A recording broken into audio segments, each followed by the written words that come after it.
Sir Arthur cotton బ్యారేజ్ని ఈరోజు చూద్దాం.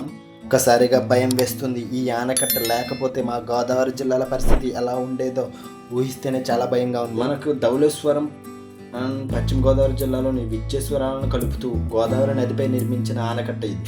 ఈ ఆనకట్ట సర్ ఆర్థర్ థామస్ కాటన్ అనే బ్రిటిష్ ఇంజనీర్ ఆధ్వర్యంలో 1847లో ప్రారంభించి 1852 నాటికి పూర్తి చేయబడింది. పాత బ్యారేజ్ బలహీనమైనందుకు కొత్త ఆనకట్టును 1970లో నిర్మాణం ప్రారంభించి 1982లో పూర్తి చేశారు. గోదావరి నది మహారాష్ట్రలోని నాసిక్ దగ్గర సముద్ర మట్టానికి 1067 మీటర్ల ఎత్తులో గల త్రయంబకం వద్ద ఉన్న బ్రహ్మగిరి పర్వతంలో పుట్టి మహారాష్ట్రం గుండా 770 కిలోమీటర్లు ప్రవహించి బాసర వద్ద తెలంగాణలోనికి ప్రవేశించి భద్రాచలం దగ్గర గల సీతాపురం ప్రాంతంలో ఆంధ్రప్రదేశ్లో ప్రవేశించి కోనవరం, పోలవరం, పట్టిసీమను దాటుకుని రాజమహేంద్రవరం వద్ద వెడల్పాటి నదిగా మారి దిగువన ఉన్న ధవళేశ్వరం వద్ద తూర్పుగా దక్షిణంగా 2 పాయలుగా చీలి బంగాళాఖాతంలో సంగమిస్తుంది. ధవళేశ్వరం వద్ద 2గా చీలిన గోదావరి తూర్పు పాయను గౌతమి అంటారు. ఇది 70 కిలోమీటర్లు ప్రవహించి ప్రధానంగా వృత్త గౌతమి, ఘోరంగా, నీలరేవు అని 3 భాగాలుగా చీలి యానం వద్ద సముద్రంలో కలుస్తుంది.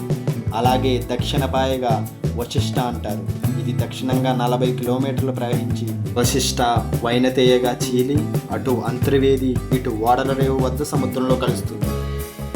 గోదావరి నదిపై ధవళేశ్వరం వద్ద ఆనకట్ట నిర్మించక ముందు ఈ గోదావరి జిల్లాల వారు అయితే అతివృష్టి లేదా అనావృష్టి అంటూ చాలా కష్టాలు పడుతూ ఎంతో దుర్భరమైన జీవితాన్ని గడిపేవారు. వేల సంఖ్యలో ఆకలి చావులు సంభవించేవి. దాదాపు 2 లక్షల మంది కరువున బారిన పడ్డారు. తీవ్రమైన తుఫాన్లు, ఉప్పెనులు కారణంగా పొలాలు, గ్రామాలు ముంపుకు గురయ్యేవి. కొంతమంది ప్రజలైతే పక్క జిల్లాలకు, పక్క రాష్ట్రాలకు వలస వెళ్ళేవారు. ఈ గోదావరి జిల్లాల ప్రజల దుర్భర పరిస్థితిని చూసి అప్పటి జిల్లా అధికారి సర్ హెన్రీ మౌంట్ ప్రజల కష్టాలను వివరిస్తూ ప్రభుత్వానికి ఒక నివేదిక ప్రకటించింది.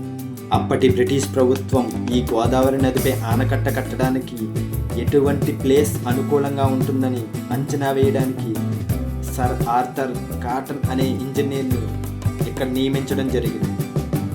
ప్రభుత్వ ఆదేశాలపై రాజమండ్రి వచ్చిన కాటన్ గోదావరి నదిపై ఆనకట్ట కట్టడానికి అనువైన ప్రాంతం కోసం అన్వేషణ ప్రారంభించేవారు. కాటన్ గోదావరి తీర ప్రాంతాన్ని గుర్రంపై పర్యవేక్షించేవారు. అయిన ఆహారం దొరకనప్పటికీ అరటి పళ్ళతో సరిపెట్టుకుని గుర్రంపై స్వారీ చేస్తూ గోదావరి నదీ ప్రాంతాన్ని కులంకషంగా పరిశీలించడం మొదలుపెట్టారు. మొదట ఆయన పాపికొండల ప్రాంతాన్ని పరిశీలించారు.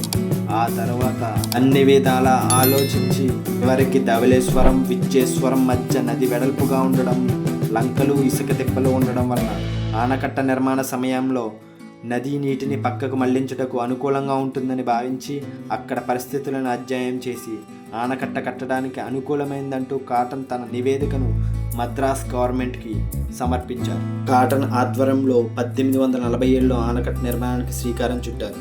ఈ ఆనకట్టను నిర్మించినప్పుడు ఇక్కడ పనిచేసే వారితో సమానంగా సర్ ఆర్థర్ కాటన్ ఒక కూలీగా అందరితో కలిసిమెలిసి తిరుగుతూ తన పనిని ముందుకు సాగించేవారు. ఈ బ్యారేజ్ నిర్మించినప్పుడు వాడిన మిషన్లన్నీ ఇక్కడ మ్యూజియంలో భద్రపరిచారు. మీరు ఎప్పుడు వెళ్ళినా అక్కడ మ్యూజియంలో ఈ మిషన్లు మనం చూడొచ్చు. కానీ ఏ మాటగా మాట సర్ ఆర్థర్ కాటన్ ఈ బ్యారేజ్ ఎక్కడ నిర్మించకపోతే, ఈ ప్లేస్లో నిర్మించకపోతే ఈ గోదావరి జిల్లాల పరిస్థితి వేరేలా ఉండేది. ఈ బ్యారేజ్ మధ్య లంక గ్రామాలు ఉండడం వల్ల 4 భాగాలుగా ఉంటుంది.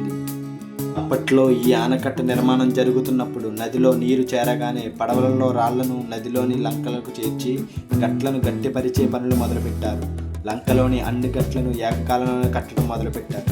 తగినంత ఆర్థిక సహాయం అందుబాటులోకి రాగానే 1849 ఫిబ్రవరిలోనే విద్యేశ్వరం వైపు ఆనకట్ట పనులు ప్రారంభించారు. 1852లో ఆనకట్ట నిర్మాణం పూర్తయింది. కాటన్ చిత్తశుద్ధితో చేయడం వలన ఆనకట్ట నిర్మాణం అతి తక్కువ సమయంలో అయిందని అప్పుడు పురాణాలు చెబుతూ ఉన్నాయి.